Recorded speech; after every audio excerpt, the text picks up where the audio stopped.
얼굴에 시퍼런 멍이 든 채 집에 온 딸을 보는 순간 엄마, 그냥 전학 가면 안 돼요? 여기 있기 싫어요. 너는 15년 전에 아빠한테 버려진 딸이잖아. 우리가 진짜 가족이고 너는 그냥 버려진 애야.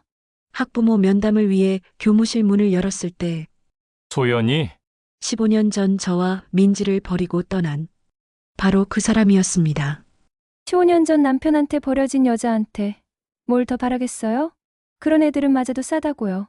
이번에는 절대 물러서지 않겠습니다. 그런데 그날 저는 아직 몰랐어요. 이 모든 것이 단순한 우연이 아니라는 것을. 그날도 평범한 오후였지요. 미용실 안에는 파마약 냄새와 함께 고객분의 수다 소리가 정겹게 흘러나오고 있었습니다. 저는 김 사모님 머리에 샴푸 거품을 올리며 요즘 애들 공부하기 참 힘들겠어요 라는 말씀에 그러게 말입니다 하고 적당히 맞장구를 치고 있었죠. 벽에 걸린 시계가 오후 3시를 가리키고 있었습니다. 민지가 학교에서 돌아올 시간까지는 아직 2시간 정도 남아 있었지요. 평소처럼 조용히 현관문을 열고 들어와서 엄마 다녀왔어요 라고 인사할 우리 딸의 모습을 떠올리며 물을 적당한 온도로 맞추고 있을 때였어요. 갑자기 제 휴대폰이 울렸어요. 화면에 떠오른 번호를 보는 순간 가슴이 덜컥 내려앉았습니다. 민지가 다니는 학교에서 걸려온 전화였거든요. 학교에서 이 시간에 전화가 온다는 것은 좋은 일은 절대 아니라는 걸 직감적으로 알 수 있었지요. 잠깐만요, 사모님. 저는 서둘러 김 사모님께 양해를 구하고 전화를 받았습니다. 안녕하세요. 정민지 어머니시죠? 상담 선생님의 목소리는 평소보다 조심스러웠습니다. 지금 학교로 좀 오실 수 있으세요? 민지가. 네. 민지가 어떻게 됐는데요? 제 목소리가 떨리기 시작했어요. 전화로 말씀드리기엔 일단 다친 곳은 없으니까 너무 놀라지 마시고요. 그런데 교내에서 좀 문제가 있었습니다. 다친 곳은 없다면서 왜 이렇게 말을 돌리시는 걸까요? 불안감이 목구멍까지 치솟아 올랐지요. 선생님, 정확히 뭔 일인지 말씀해 주세요. 민지가. 같은 반 친구와 다툼이 있었는데 좀 심각한 상황입니다. 학교로 오시면 자세히 설명해 드릴게요. 전화를 끊는 순간 손이 떨렸어요. 김 사모님이 걱정스러운 표정으로 저를 바라보셨지요. 무슨 일이세요? 얼굴이 하얗게 질렸네요. 죄송해요, 사모님. 학교에서 연락이 와서 오늘은 여기서 마무리하셔야 할 것 같습니다. 다행히 김 사모님은 흔쾌히 이해해 주셨어요. 저는 서둘러 가게 문을 잠그고 학교로 향했지요. 걸어서 10분 거리였지만 그날따라 길이 너무 멀게 느껴지더군요. 학교 정문을 지나 교무실로 향하는 복도에서 제 마음은 벌써 최악의 상황들을 그려내고 있었어요. 우리 민지가 누군가를 때렸다는 건 아니겠지? 아니면 누군가한테 맞았다는 건가? 평소 그렇게 조용하고 착한 아이인데. 교무실 문을 열었을 때 저는 제 눈을 의심했습니다. 구석 의자에 앉아 있는 민지의 모습이 보였거든요. 그런데 우리 딸의 얼굴, 왼쪽 눈 주변이 시퍼렇게 멍들어 있었지요. 입술 끝도 살짝 부어 있었고요. 민지야. 저도 모르게 비명에 가까운 소리가 나왔습니다. 민지는 저를 보자마자 고개를 숙였어요. 어깨가 작게 떨리고 있었습니다. 어머니, 이쪽으로 오세요. 상담 선생님이 저를 상담실로 안내했지요. 일단 앉으시고 차근차근 설명해 드릴게요. 하지만 저는 상담실에 들어가기 전에 민지에게 달려갔어요. 딸의 얼굴을 두 손으로 감싸면서 멍든 부분을 자세히 들여다봤습니다. 누가 우리 민지 얼굴을 이렇게 때렸어? 제 목소리는 분노와 슬픔이 뒤섞여 떨렸습니다. 민지는 여전히 대답하지 않았습니다. 그저 눈물만 뚝뚝 떨어뜨릴 뿐이었어요. 정민지 어머니, 여기서는 다른 학생들도 있으니까 상담실에서 이야기하시죠. 선생님의 목소리가 조금 더 급해졌어요. 상담실에 앉자마자 선생님이 설명해 주신 내용은 충격적이었어요. 오늘 점심시간에 같은 반 이유나라는 학생이 민지 학생의 얼굴을 주먹으로 때렸습니다. 주먹으로요? 저는 되물었어요. 15살 여자아이가 다른 아이 얼굴을 주먹으로 때린다고요? 네, 주변 학생들이 말렸지만 꽤 강하게 맞았습니다. 그래서 바로 양쪽 학부모님께 연락을 드린 거예요. 그 순간 제 머릿속이 하얗게 변했지요. 우리 민지가 그렇게 얌전하고 착한 우리 딸이 누군가한테 얼굴을 맞았다는 게 믿어지지 않았네요. 그럼 그 아이 부모님도 오시나요? 네, 잠시 후에 오실 예정입니다. 그 전에 민지 학생 얘기를 좀 들어보려고 해요. 민지를 상담실로 불러들였을 때 저는 가슴이 찢어지는 것 같았어요. 멍든 얼굴로 고개를 푹 숙인 채 들어오는 딸을 보니 15년 동안 키워온 제 마음의 일부가 무너져 내리는 기분이었지요. 민지야, 엄마한테 말해봐. 왜 그 아이가 너를 때렸는지. 하지만 민지는 끝까지 입을 열지 않았습니다. 그저 눈물만 계속 흘릴 뿐이었네요. 그 모습을 보면서 저는 알 수 있었어요. 이 일이 오늘 하루 만의 문제가 아니라는 것을요. 학교에서 집까지 돌아오는 길, 민지는 한마디 말도 하지 않았어요. 평소라면 엄마 오늘 급식이 맛있었어 하며 제잘거렸을 텐데 그날은 제 옆에서 고개만 푹 숙인 채 걸었습니다. 멍든 얼굴을 다른 사람들이 볼까봐 계속 고개를 돌리더라고요. 현관문을 열고 들어서자마자 민지는 곧장 자기 방으로 향했어요. 민지야, 잠깐만. 저는 딸의 손목을 조심스럽게 잡았지요. 엄마랑 이야기 좀 하자. 엄마, 나 좀 혼자 있고 싶어요. 민지의 목소리는 쉬어 있었어요. 하지만 저는 딸을 그냥 보낼 수 없었어요. 거실 소파에 나란히 앉혀놓고 민지의 손을 꼭 잡았습니다. 얼음처럼 차가운 손이었지요. 민지야, 엄마한테 솔직하게 말해봐. 오늘 일이 처음이 아니지? 민지가 깜짝 놀라며 저를 쳐다봤습니다. 그 눈빛에서 저는 확신할 수 있었어요. 이 일이 오늘 갑자기 벌어진 게 아니라는 것을요. 아니에요. 그냥 오늘만. 민지야. 저는 딸의 양 어깨를 가만히 잡았어요. 엄마가 바보인 줄 알아?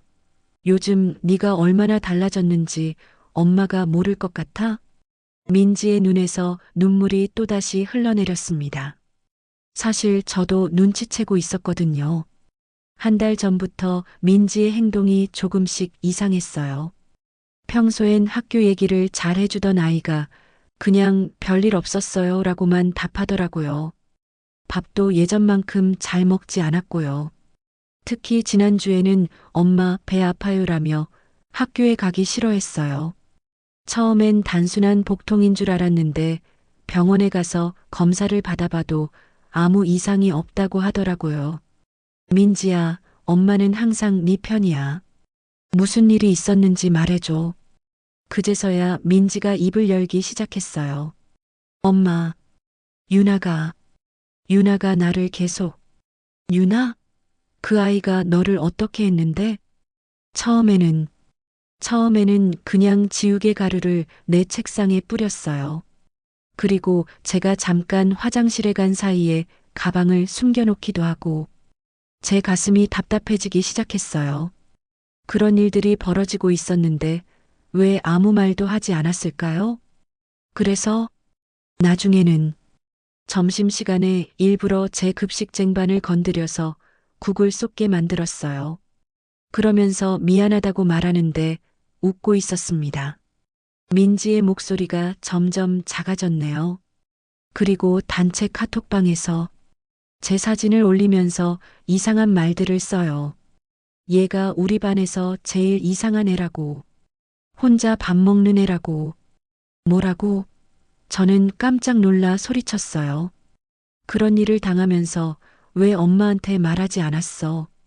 민지가 더욱 움츠러들었지요. 엄마가 너무 바쁘신 것 같아서, 그리고 제가 참으면 될 것 같았어요. 그 말을 듣는 순간 저는 가슴이 미어지는 것 같았습니다. 우리 딸이 혼자 이런 고통을 참아왔다니.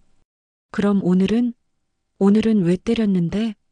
유나가 저한테 와서 너 혼자 밥 먹는 거 우리 반 애들이 다 불쌍하다고 한다고 했어요. 그래서 제가 그냥 내버려 두세요라고 했더니 갑자기 화를 내면서 내가 뭔데 나한테 그딴 식으로 말해 라고 소리치더니 주먹으로 민지가 자기 얼굴을 가리키며 흐느꼈어요. 저는 그 순간 온몸에 피가 거꾸로 도는 것 같았습니다. 15살짜리 아이가 다른 아이 얼굴을 주먹으로 때렸다고요? 그것도 몇 달 동안 괴롭혀온 끝에?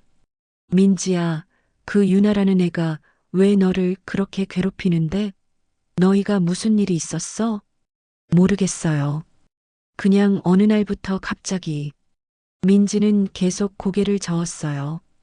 처음에는 그냥 저를 쳐다보더니 나중에는 친구들한테 저 욕을 하고 급식실에서도 일부러 제 앞에 와서 저 애 때문에 기분 나빠라고 큰 소리로 말하고 저는 주먹을 꽉 쥐었어요.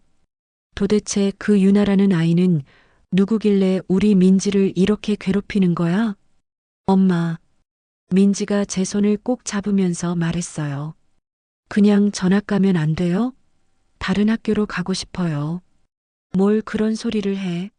잘못한 것도 없는데 왜 네가 전학을 가야 해? 하지만 민지는 계속 고개를 저었어요. 엄마는 몰라요. 얼마나 무서운지. 이제 학교 가는 게 너무 싫어요. 그때 저는 알았어요. 우리 민지가 얼마나 큰 상처를 받았는지를요. 그리고 이 일을 절대 그냥 넘어갈 수 없다는 것도요.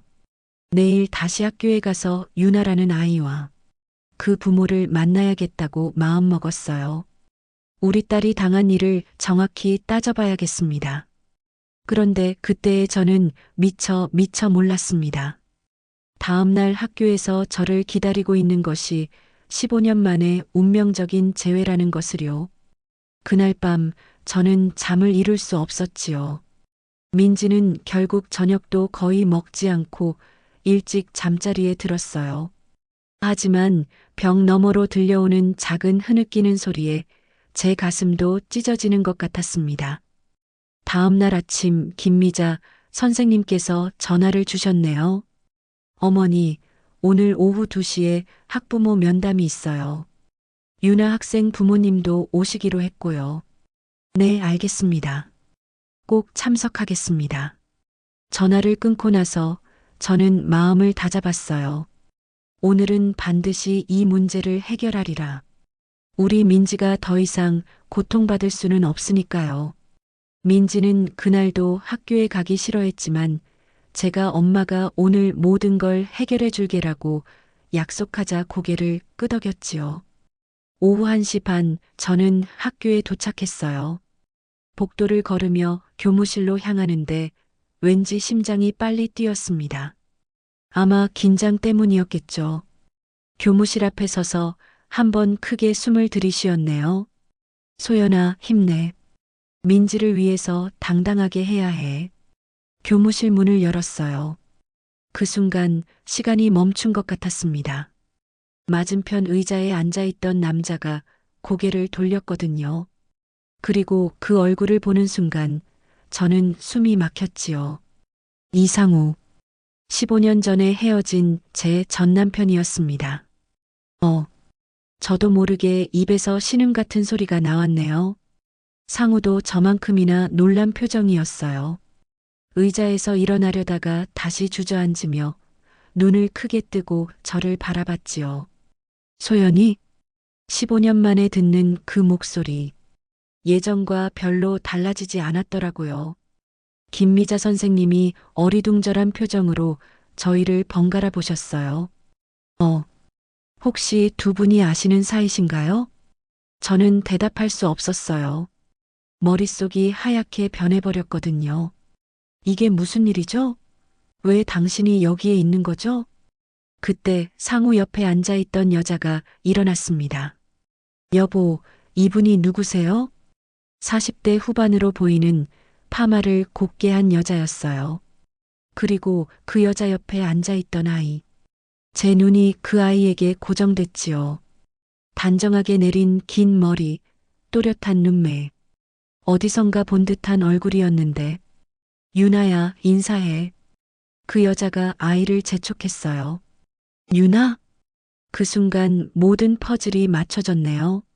내 딸 얼굴에 멍을 남긴 그 아이가 15년 전에 저를 버리고 떠난 전 남편의 새 딸이었다는 거예요. 아, 저는 벽에 기대지 않으면 쓰러질 것 같았습니다. 상우가 떨리는 목소리로 말했지요. 정희야, 이분은. 네. 정희라는 여자가 상우를 쳐다봤어요. 민지 엄마야. 내 전부인이야. 교무실이 갑자기 조용해졌네요. 정희의 얼굴이 순간 굳어지더니 저를 위아래로 훑어봤어요. 아, 그렇구나. 정희의 목소리에서 묘한 감정이 느껴졌습니다. 김미자 선생님이 당황한 기색으로 말씀하셨어요. 그럼 민지와 유나는 의붓 자매가 되는 거네요. 정희가 차갑게 말했지요. 저는 아직도 현실을 받아들일 수 없었어요. 이게 우연의 일치일까요? 아니면 운명의 장난일까요? 15년 전 상우는 더 이상 이 결혼 생활을 계속할 수 없다며 저를 떠났습니다. 그때 민지는 겨우 8개월이었거든요. 남편은 아이에 대한 책임도 지지 않고 그냥 사라져버렸어요. 그리고 지금 그 사람이 다른 여자와 결혼해서 딸까지 두고 그 딸이 우리 민지를 괴롭히고 있었다니. 어머니, 일단 앉으세요. 상우와는 정면으로 마주보게 됐지요. 15년이라는 세월이 그의 얼굴에도 흔적을 남겨놓았더라고요. 머리에는 흰머리가 섞여 있었고 눈가에는 주름이 생겼어요. 하지만 여전히 그 사람이었습니다. 15년 전 저를 버리고 떠난 그 사람이요. 선생님, 저는 간신히 목소리를 냈네요. 그럼 유나가 민지를 때린 거예요? 네, 그렇습니다. 정희가 갑자기 끼어들었어요. 잠깐만요. 우리 유나가 때렸다고 하는데 민지가 먼저 뭔가 했을 수도 있잖아요. 뭐라고요? 아이들끼리 싸우는 건데 유나만 나쁘다고 할 순 없죠. 그 순간 제 안에서 15년 동안 쌓여있던 모든 감정이 폭발하는 것 같았어요. 상우는 여전히 말없이 고개만 숙이고 있었고 그의 세 부인은 자기 딸만 감싸고 있었습니다. 그리고 그 유나라는 아이는 저를 보며 조금도 미안해하는 기색이 없었네요. 이게 바로 15년 전 저를 버린 남자가 새로 만든 가족이었어요. 제 가슴 속에서 무언가가 뜨거워지기 시작했습니다. 김미자 선생님이 어색한 분위기를 정리하려고 애쓰셨지요. 그럼 일단 어제 있었던 일부터 정리해보죠. 유나 학생이 민지 학생의 얼굴을 때린 것은 분명한 사실입니다. 정희가 즉시 반박했어요. 선생님, 그런데 왜 때렸는지도 알아봐야 하는 거 아닌가요? 우리 유나가 이유 없이 그랬을 리는 없잖습니까? 저는 정희를 똑바로 쳐다봤지요. 이유요? 다른 아이 얼굴을 주먹으로 때릴 만한 이유가 뭐가 있다는 거예요? 아이들끼리는 그럴 수도 있는 거 아닌가요? 그 순간 상우가 입을 열었네요. 정희야, 일단 유나가 잘못한 건 맞으니까. 당신은 왜 그래요? 우리 딸이 뭔가 억울한 일이 있었을 수도 있잖아요. 저는 이 대화를 듣고 있을 수가 없었어요. 선생님, 저희 민지랑 이야기 좀 할 수 있을까요? 김미자 선생님이 민지를 불러오셨지요. 우리 딸은 여전히 얼굴에 멍이 남아있는 채로 고개를 숙이고 들어왔어요. 민지야, 어제 일에 대해서 정확히 말해볼래? 민지가 저를 보더니 작은 목소리로 대답했습니다. 유나가 저한테 와서 너는 15년 전에 아빠한테 버려진 딸이잖아라고 말했어요.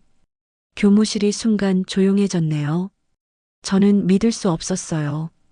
15살 아이가 어떻게 그런 잔인한 말을 할 수 있죠? 뭐라고?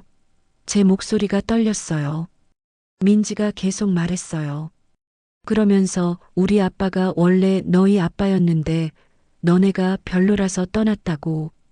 지금은 우리가 진짜 가족이고 너는 그냥 버려진 애라고.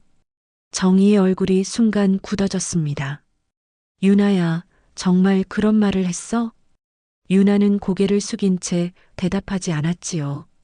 상우가 딸에게 물었어요. 유나야, 아빠한테 솔직하게 말해봐. 그제서야 유나가 작은 목소리로 대답했습니다. 민지가 먼저 저를 째려봤어요. 째려봤다고 그런 말을 해도 된다는 거야? 저는 참을 수가 없었어요. 정희가 또 끼어들었어요. 그런데 민지가 먼저 째려본 거면 그만해요. 저는 소리쳤습니다. 다른 아이를 째려봤다고 해서 버려진 딸이라는 말을 해도 된다는 거예요? 상우가 나서려고 했지요. 소연아, 일단 진정하라고요?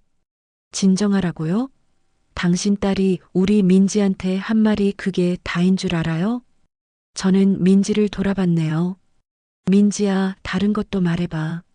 엄마가 어제 들은 것들. 민지가 눈물을 흘리며 말했어요. 유나가 급식 시간에 일부러 제 쟁반을 쳐서 국을 쏟게 했어요. 그러면서 미안. 손이 미끄러졌네라고 웃으면서 말했습니다. 단체 카톡방에서 제 사진을 올리면서 우리 반에서 제일 이상한 애라고 썼어요. 혼자 밥 먹는 불쌍한 애라고도 하고. 유나의 얼굴이 점점 빨개졌지요. 정희가 당황하며 말했어요. 유나야, 정말 그런 일들을 했어? 하지만 유나는 대답 대신 오히려 더 공격적으로 나왔습니다. 그런데 민지가 정말 이상하거든요. 혼자서 맨날 구석에 앉아 있고 말도 안 하고. 그러면 왕따를 시켜도 된다는 거야? 제 목소리가 더 커졌네요. 상우가 사태를 수습하려고 했어요. 여러분, 일단 아이들끼리 오해가 있었던 것 같으니까. 오해요? 저는 상우를 똑바로 쳐다봤지요. 15년 전에 저와 민지를 버리고 떠난 당신이 오해라고 말하는 거예요? 교무실의 분위기가 차가워졌습니다. 정희가 날카롭게 말했어요. 그건 어른들 사이의 일이잖아요. 아이들과는 상관없는 일이고요. 상관없다고요? 저는 웃음이 나왔어요. 당신 딸이 우리 민지를 버려진 딸이라고 놀린 게 상관없는 일이라고요?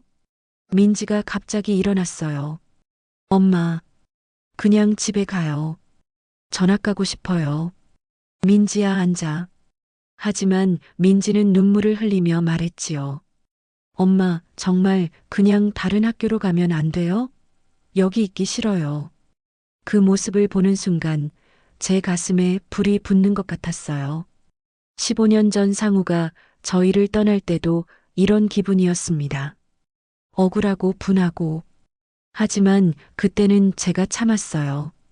혼자서 민지를 키워야 한다는 생각에 모든 걸 참고 견뎠죠.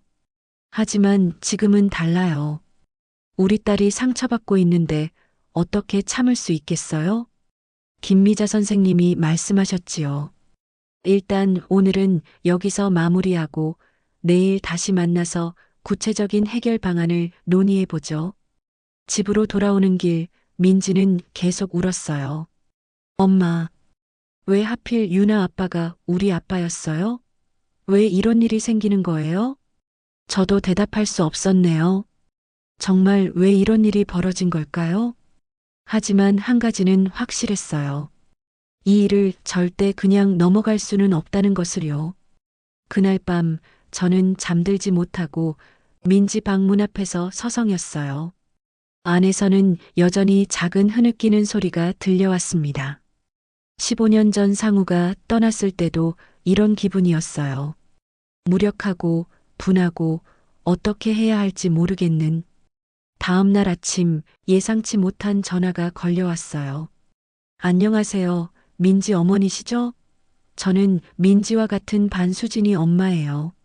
아, 네. 안녕하세요. 혹시 시간 되시면 잠깐 만날 수 있을까요?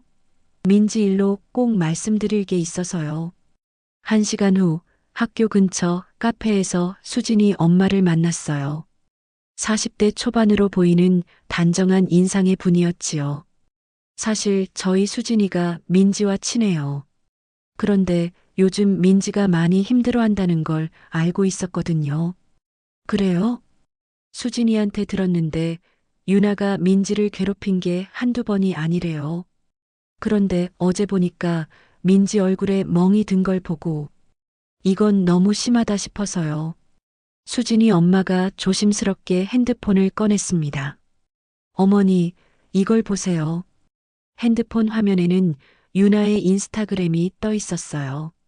그리고 그 안에는 제가 상상도 못한 끔찍한 내용들이 있었지요.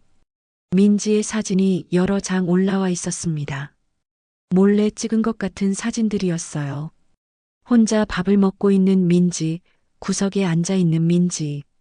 그리고 그 사진들 밑에는 악의적인 댓글들이 달려 있었네요. 우리 반 왕따이로. 혼자 밥 먹는 불쌍한 애. 말도 안 하고 음침한 애. 하지만 가장 충격적인 건 그 다음이었어요. 어제 민지가 얼굴에 멍든 채로 교무실에 앉아 있는 사진이 올라와 있었거든요.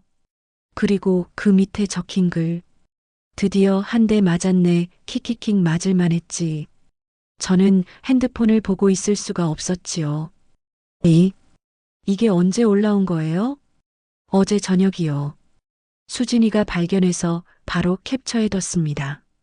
그런데 이 교무실 사진은 누가 찍은 거죠? 수진이 엄마가 의미심장한 표정을 지었네요. 그게, 어머니, 이 사진 각도를 보세요. 이건 어른이 찍은 것 같아요. 어른이요? 네. 아이들은 이런 각도로 못 찍어요. 그리고 보세요. 교무실 안쪽에서 찍힌 사진이잖아요. 제가 자세히 보니 정말 그랬어요. 이 사진은 교무실 안에 있던 어른이 찍지 않고서는 나올 수 없는 각도였지요. 혹시 유나 어머니가? 수진이 말로는 유나가 항상 엄마랑 매우 친하다고 해요. 뭐든지 엄마한테 다 말하고 엄마도 유나 편만 든다고요. 저는 온몸에 소름이 돋았습니다. 설마 어른이 아이의 괴롭힘에 동참했다는 말인가요? 그리고 이것도 들어보세요. 수진이 엄마가 또 다른 파일을 열었어요. 음성 파일이었지요. 수진이가 몰래 녹음한 건데요. 파일을 재생하자 유나의 목소리가 들려왔네요. 민지는 진짜 별로야. 우리 엄마가 그러는데 15년 전에 아빠한테 버려진 애라고. 아빠가 원래 민지네 아빠였는데 민지랑 민지 엄마가 별로라서 도망쳤다는 거야. 제 손이 떨렸어요. 그러니까 민지는 원래부터 버려진 애인 거지. 우리 엄마가 그런 애들은 맞아도 싸다고 그랬습니다. 파일이 끝나자 카페 안이 조용해졌지요. 정희가 그런 말을 했다고요? 네. 수진이가 들었다고 해요. 저는 머리가 어지러웠어요. 상우의 새 부인이 직접 딸에게 그런 말을 했다고요? 우리 민지를 맞아도 싸다고? 어머니, 이건 단순한 아이들 싸움이 아니에요. 어른이 개입된 일이라고요. 수진이 엄마 말이 맞았네요. 이건 그냥 넘어갈 수 있는 일이 아니었습니다. 이 증거들 가지고 학교에 가야겠어요. 저도 함께 가겠습니다. 수진이가 증인이 될 수 있으니까요. 1시간 후 저희는 김미자 선생님께 모든 증거를 보여드렸어요. 선생님도 충격을 받으신 것 같았어요. 이건 정말 심각한 문제네요. 학부모가 직접 개입했다면. 선생님, 이 문제를 어떻게 해결해야 할까요? 일단 학교폭력대책위원회를 열어야겠어요. 그리고 유나 학부모님들을 다시 불러서 이 증거들을 보여드려야 하고요. 그때 교무실 문이 열리며 상우와 정희가 들어왔습니다. 아마 학교에서 연락을 받고 온 것 같았어요. 정희는 저를 보자마자 불편한 표정을 지었네요.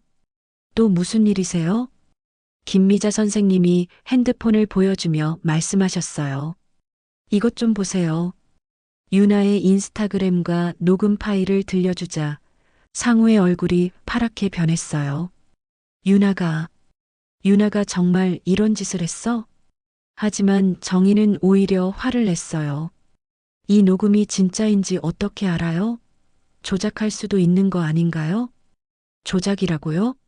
그럼 이 인스타그램 사진들도 조작이라는 거예요? 아이들이 장난으로 올린 것일 수도 있잖습니까? 그 순간 제 참을성이 한계에 달했어요. 장난이라고요? 당신이 직접 맞아도 싸다고 말한 것도 장난이에요? 정희의 얼굴이 순간 굳어졌지요. 그 표정으로 저는 알 수 있었어요. 모든 게 사실이라는 것을요. 정희의 얼굴이 점점 빨개지더니 갑자기 소리를 질렀지요. 그래요, 제가 말했어요. 그런데 그게 뭐 어때서요? 교무실이 순간 조용해졌어요. 상우도 믿을 수 없다는 표정으로 정희를 쳐다봤습니다. 정희야, 너 정말 그런 말을 했어? 왜 그러세요? 사실이잖아요. 15년 전에 당신이 저 사람들 버리고 나온 거 맞잖아요. 그러니까 그 딸도 별로인 거 아닌가요? 저는 귀를 의심했지요. 어떻게 어른이 아이에게 그런 말을 할 수 있죠? 당신, 정말 정신이 있는 거예요? 뭐라고요? 정희가 저에게 다가왔습니다. 당신이 뭔데 저한테 그런 식으로 말해요? 15년 전에 남편한테 버려진 여자한테 뭘 더 바라겠어요? 그 순간 제 안에서 뭔가 터져버렸습니다. 그래요. 저는 15년 전에 버려진 여자입니다. 하지만 그게 우리 딸과 무슨 상관이 있어요? 저는 일어나서 정희와 정면으로 마주봤어요. 당신 딸이 우리 민지 얼굴에 멍들게 한 것도 모자라서 당신이 직접 나서서 맞아도 싸다고 했다고요? 그래서요? 애들이 싸우는 건데 뭐가 그렇게 대단해요? 정희의 말에 상우가 화를 냈지요. 정희야, 그게 무슨 말이야? 민지는 내 딸이기도 해. 당신 딸? 정희가 비웃었어요. 15년 동안 한 번도 찾아보지도 않으면서 무슨 딸이에요? 교무실 안의 분위기가 험악해졌습니다. 김미자 선생님이 말리려고 했지만 이미 걷잡을 수 없는 상황이었어요. 저는 상우를 똑바로 쳐다봤지요. 그래요. 당신은 15년 동안 민지가 어떻게 사는지 궁금하지도 않았죠. 그런 당신이 지금 와서 무슨 말을 해요? 소연아, 그때 당신이 뭐요? 힘들었다고요? 저는 안 힘들었을 것 같아요. 제 목소리가 점점 커졌어요. 갓난아기 안고 혼자 살아야 했던 제 마음은 생각해 본 적 있어요? 밤새 아이 때문에 잠도 못 자면서 미용실 일까지 해야 했던 저는요? 상우가 고개를 숙였어요. 미안해. 정말 미안해. 미안하다고 다 해결돼요? 15년 늦은 사과가 뭐가 중요해요? 정희가 다시 끼어들었지요. 그러게요. 이제 와서 과거 얘기해봤자 뭐해요? 중요한 건 지금이잖아요. 맞아요. 지금이 중요해요. 저는 정희를 노려봤어요. 지금 당신 딸이 우리 민지를 괴롭히고 있고 당신이 그걸 부추기고 있잖아요. 부추긴다니요? 저는 우리 유나 편을 든 것뿐입니다. 편을 드는 것과 다른 아이를 괴롭히는 건 다르죠. 그때 교무실 문이 열리면서 민지가 들어왔어요. 아마 복도에서 저희 목소리를 들었나 봐요. 엄마. 민지의 눈에는 눈물이 가득했어요. 저는 민지를 보는 순간 가슴이 미어졌지요. 우리 딸이 이 모든 상황을 다 듣고 있었다니. 민지야, 괜찮아. 엄마가 다 해결해 줄게. 하지만 민지는 고개를 저었어요. 엄마, 그냥 가요. 여기 있기 싫어요. 그 순간 유나도 들어왔습니다. 정희가 딸을 부르더니 뒤에 숨겼어요. 유나야, 엄마 뒤에 있어. 저는 그 모습을 보며 웃음이 나왔네요. 지금도 그러시는군요. 자기 딸은 보호하면서 다른 아이는 상관없다는 건가요? 당연하죠. 제 딸이 제일 소중한 걸요. 저도 제 딸이 제일 소중해요. 저는 목소리를 높였어요. 당신들이 15년 만에 나타나서 우리 민지를 또 버리려고 하는 거예요? 한번 버린 것도 모자라서? 상우가 급하게 말했지요. 소연아, 그런 의미가 아니야. 그럼 무슨 의미예요? 당신 새 부인이 우리 딸을 맞아도 싸다고 한 게 무슨 의미예요? 교무실 밖으로 저희 목소리가 다 들렸을 거예요. 다른 선생님들과 학생들이 복도에서 수군거리는 소리가 들렸어요. 여러분, 일단 진정하시고. 하지만 정희는 끝까지 자기 주장을 굽히지 않았지요. 어쨌든 저는 우리 유나가 잘못했다고 생각하지 않아요. 아이들끼리 다툰 건데 뭐가 그렇게 심각해요? 그 말을 듣는 순간 저는 더 이상 참을 수 없었어요. 알겠어요. 그럼 저도 제 방식대로 하겠습니다. 무슨 뜻이에요? 학교폭력대책위원회든 뭐든 다 신청할 거예요. 그리고 이 모든 증거들을 교육청에도 신고할 거고요. 상우가 놀라며 말했지요. 소연아, 그렇게까지 할 필요는. 15년 전에 당신이 저희를 버릴 때는 아무 말도 안 했어요. 하지만 이번에는 달라요. 저는 민지를 데리고 교무실을 나가려고 했습니다. 우리 딸이 당한 일을 절대 그냥 넘어가지 않을 거예요. 정말이지 그 순간 제 마음속에는 15년 동안 쌓인 모든 분노와 상처가 폭발하고 있었지요. 엄마로서 그리고 한 여자로서 더 이상 참을 수 없었어요. 복도를 걸어나가면서 저는 다짐했습니다. 이번에는 절대 물러서지 않겠다고. 일주일 후 학교폭력대책위원회가 열렸어요. 저는 민지와 함께 회의실에 앉아 있었어요. 맞은편에는 상우와 정희 그리고 유나가 앉아 있었습니다.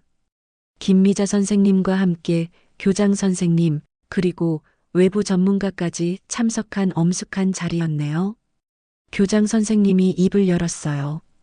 지난주 제출된 증거들을 모두 검토한 결과 추가로 발견된 자료가 있습니다. 추가 자료요? 상우가 물었지요. 네, 학교 CCTV를 다시 확인한 결과 사건 당일 급식실에서 유나 학생이 민지 학생을 괴롭히는 장면이 명확히 촬영되어 있었어요. 교장 선생님이 노트북을 열어 영상을 재생했습니다. 화면에는 유나가 일부러 민지의 급식 쟁반을 치는 모습이 선명하게 담겨 있었지요. 그리고 국물이 쏟아지자 비웃으며 웃는 유나의 모습까지. 더 충격적인 건 그 다음이었어요. 그리고 이것은 복도 CCTV인데 두 번째 영상에는 유나가 민지의 얼굴을 주먹으로 때리는 장면이 생생하게 담겨 있었습니다. 아! 상우가 신음하듯 소리를 냈어요. 정희는 얼굴이 파랗게 변해 있었지요. 이 영상들을 보면 이것이 단순한 우발적 다툼이 아니라 지속적이고 계획적인 괴롭힘이었다는 것을 알 수 있어요. 교장 선생님의 목소리가 엄숙했습니다. 특히 급식실 영상을 보면 유나 학생이 의도적으로 민지 학생을 괴롭히고 있습니다. 그리고 학부모가 이런 행위를 부추겼다는 녹음 파일까지 고려할 때 교장 선생님이 정희를 쳐다봤어요. 이는 매우 심각한 사안으로 판단됩니다. 정희가 떨리는 목소리로 말했어요. 교장 선생님, 아이들끼리 다툰 건데 이미 증거가 명확해요. 교장 선생님이 단호하게 말씀하셨습니다. 학교폭력대책위원회의 결정을 발표하겠습니다. 유나 학생에게는 타학교 전학 조치가 결정되었습니다. 전학이요? 정희가 소리쳤어요. 그리고 추가로 사회봉사 20시간을 이행해야 해요. 상우가 힘없이 고개를 숙였지요. 이의 신청은 가능하지만 증거가 명확한 만큼 결정이 번복될 가능성은 낮습니다. 회의가 끝나고 복도로 나왔을 때 정희가 저에게 다가왔어요. 만족해요? 이제 만족해요? 만족할 게 뭐가 있어요? 저는 차갑게 대답했어요. 우리 민지가 받은 상처는 어떻게 할 건데요? 정희가 할 말을 찾지 못하고 있을 때 상우가 저에게 다가왔습니다. 소연아, 잠깐 이야기 좀 할 수 있을까? 저는 민지를 수진이 엄마에게 맡기고 상우와 단둘이 학교 정원으로 나갔네요. 소연아, 정말 미안해. 15년 만에 듣는 진심 어린 사과였어요. 15년 전에도 미안했고 지금도 미안해. 민지한테도 너한테도. 상우의 목소리가 떨렸지요. 그때 내가 너무 어렸어. 책임감도 없었고 아빠가 되는 게 무서웠어. 그래서 저희를 버린 거예요? 변명할 수 없어요. 정말 잘못했어. 상우가 주머니에서 작은 봉투를 꺼냈네요. 이거 민지한테 줘. 뭐예요? 15년 전에 민지를 위해 만들어놨던 장학적금이야. 저는 봉투를 열어봤어요. 안에는 적금 증서가 들어 있었지요. 매달 10만 원씩. 15년 동안 넣었어. 뭐라고요? 민지 명의로 만든 거야. 언젠가는 줘야겠다고 생각했는데 적금 증서를 보니 정말 15년 동안 꾸준히 돈이 들어가 있었습니다. 왜 이제 주는 거예요? 용기가 없었어. 너희 앞에 나타날 용기가.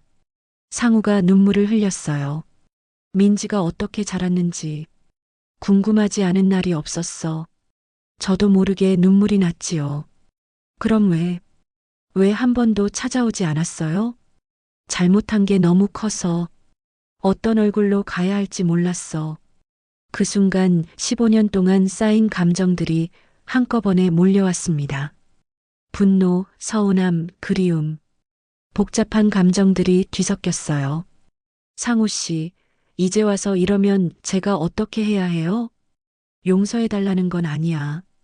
그럴 자격도 없고 그냥 민지한테 미안하다고 전해줘. 상우가 고개를 깊이 숙였지요. 민지가 훌륭하게 자랐더라. 너 혼자 잘 키웠어. 그 말을 듣는 순간 15년 동안의 모든 고생이 떠올랐어요. 혼자서 아이를 키우며 견뎌온 모든 순간들이. 상우 씨, 그리고 정희한테도 사과하게 할게. 유나도 마찬가지고. 저는 적금 증서를 다시 상우에게 돌려주려고 했어요. 이건 받을 수 없어요. 민지 거야. 아빠로서 해야 할 최소한의 의무라도 해야지. 상우가 제 손을 막았어요. 제발 민지한테 줘. 대학 갈 때 쓰라고. 그날 집에 돌아와서 민지에게 모든 이야기를 해줬어요. 적금 증서도 보여줬고요.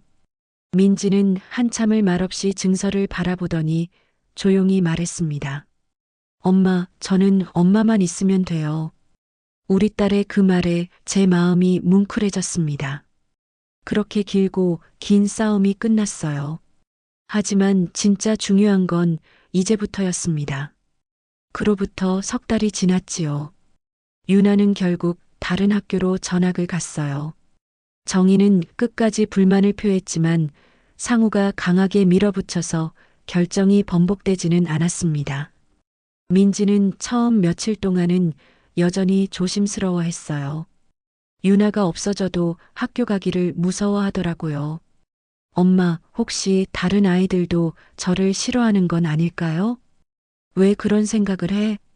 유나가 저에 대해서 안 좋은 말을 많이 했잖아요.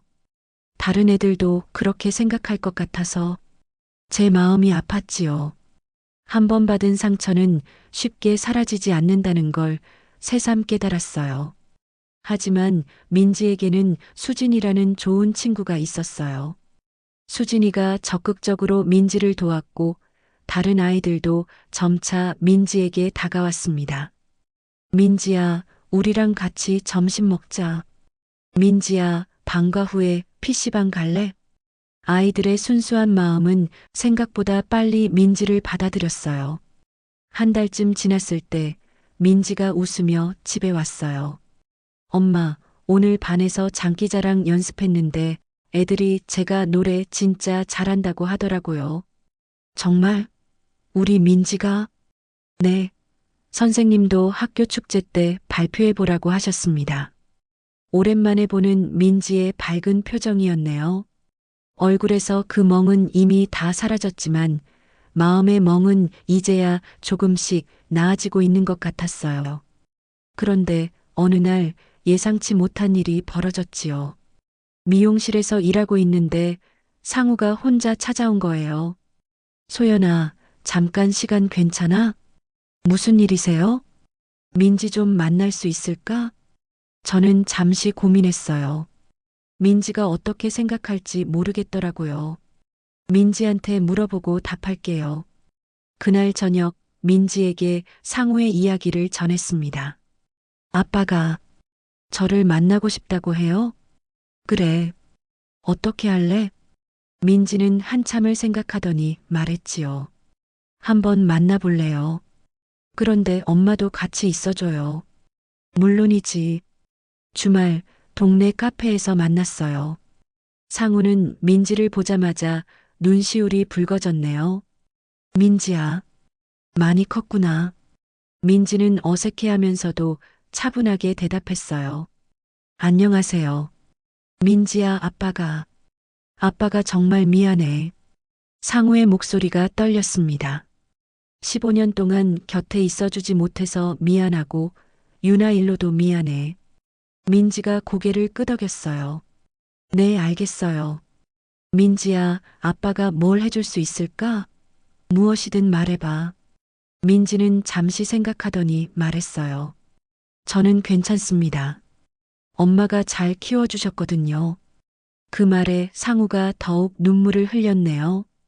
민지야, 용서해 줄 수 있어? 용서할 게 뭐 있어요? 저는 엄마랑 잘 살고 있으니까요. 민지의 담담한 대답이었어요. 원망도 없었지만 특별한 감정도 없어 보였지요. 앞으로도 가끔 만날 수 있을까? 민지가 저를 쳐다봤어요. 저는 고개를 끄덕였습니다. 가끔씩은 괜찮을 것 같아요. 그렇게 조심스럽게 새로운 관계가 시작되었습니다. 아버지와 딸이라기보다는 그냥 아는 어른과 아이 정도의 관계였지만요. 상우는 정희와도 결국 갈라섰어요. 민지 일을 계기로 서로에 대한 실망이 커졌다고 하더라고요. 소연아, 나는 정말 바보였어. 15년 전에도 지금도. 이제 와서 그런 말씀하셔도 알아. 용서해달라는 건 아니야. 그냥 민지만큼은 잘 부탁해. 석 달 후 민지의 학교 축제가 있었어요. 민지는 무대에서 노래를 불렀지요. 엄마는 내 마음의 등대예요. 어둠 속에서도 길을 밝혀주는 따뜻한 빛이에요. 민지가 직접 쓴 가사였어요. 무대에서 저를 보며 부르는 민지의 모습에 저는 눈물이 멈추지 않았어요. 공연이 끝나고 민지가 제게 달려왔어요. 엄마, 어떻게 들었어요? 너무 좋았어, 민지야. 정말 자랑스러워. 그때 뒤에서 박수 소리가 들렸지요. 상우였어요. 민지야, 정말 잘했어. 목소리가 천사 같구나. 민지가 조금 놀란 표정을 지었지만 곧 미소를 지었습니다. 고맙습니다. 집으로 돌아오는 길 민지가 제 손을 꼭 잡았네요. 엄마, 저는 정말 행복해요. 그래. 네. 엄마가 있어서요. 그리고 이제는 무서워하지 않아도 될 것 같습니다. 왜? 엄마가 저를 지켜주신다는 걸 알았거든요. 15년 동안 계속 그랬던 것처럼요. 그 말을 듣는 순간 15년 동안의 모든 고생이 보상받는 기분이었지요.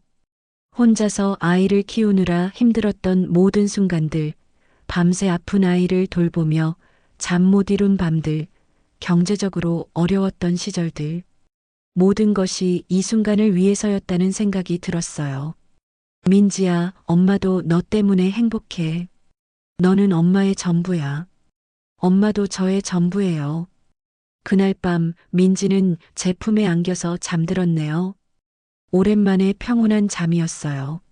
엄마의 품이 세상에서 가장 안전한 곳이라는 말, 정말 맞는 것 같습니다. 어떤 시련이 와도 엄마와 딸이 함께라면 이겨낼 수 있으니까요. 지금까지 긴 이야기 들어주셔서 감사합니다. 이 이야기가 여러분께 조금이라도 감동을 드렸다면 구독과 좋아요로 응원해주세요. 앞으로도 여러분의 마음을 울리는 이야기로 찾아뵙겠습니다. 감사합니다.